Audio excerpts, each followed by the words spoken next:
Seth, the first question I have for you is, what made you fall in love with yoga? What made you start doing it? Well, I think it was for the most part a slow transition. Practicing on my own for a lot of years, and I was doing martial arts, and then I stopped that, and I had a bad break on my leg during a mountain biking ride, and I started, when I got to the hospital, so I was in the hospital for 11 days, when I got to the hospital, I started practicing just the various different stretches that I knew, and I healed exceptionally fast and exceptionally well. The doctor himself was pretty amazed.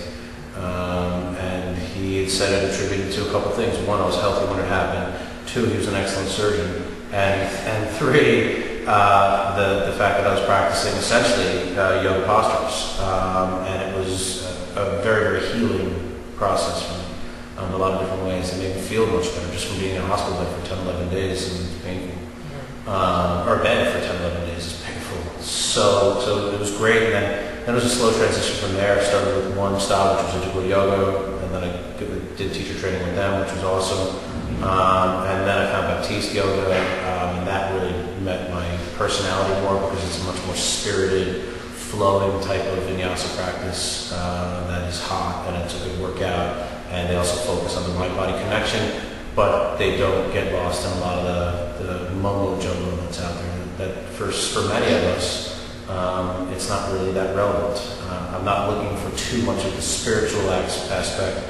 I'm looking for the mind-body connection. I'm looking for the meditation. I'm looking for the physical. I'm looking for the mental fitness. And that's exactly what I found in this practice. And that's one of the reasons that I absolutely love yoga, is because you can tailor it to your own specific needs. And as a student I was just talking about, actually, our needs change. And our goals change. So our yoga practice can change over time, focusing on one thing to the next. Totally. So I think that's probably what made me fall in love with it the most. That's very true. Okay, so the next question is, what would you tell a new student that may be watching this, a potential new student who's Sure. really curious, who loved what they saw, and they're kind of excited, but they're a little timid about coming in? Don't give up. When you try it your first time, realize that it's just like anything else. You don't pick up a book and all of a sudden speak a new language. You don't pick up an instrument and all of a sudden know how to play.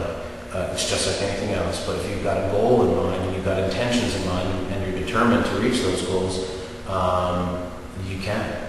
It's a challenge, there's no question about it. It's difficult to just sit on your mat. It's difficult to go through the physical asanas.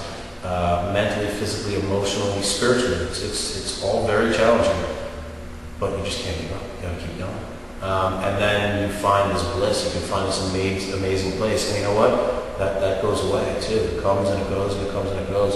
And the key, in my opinion, is to get it more than you lose it.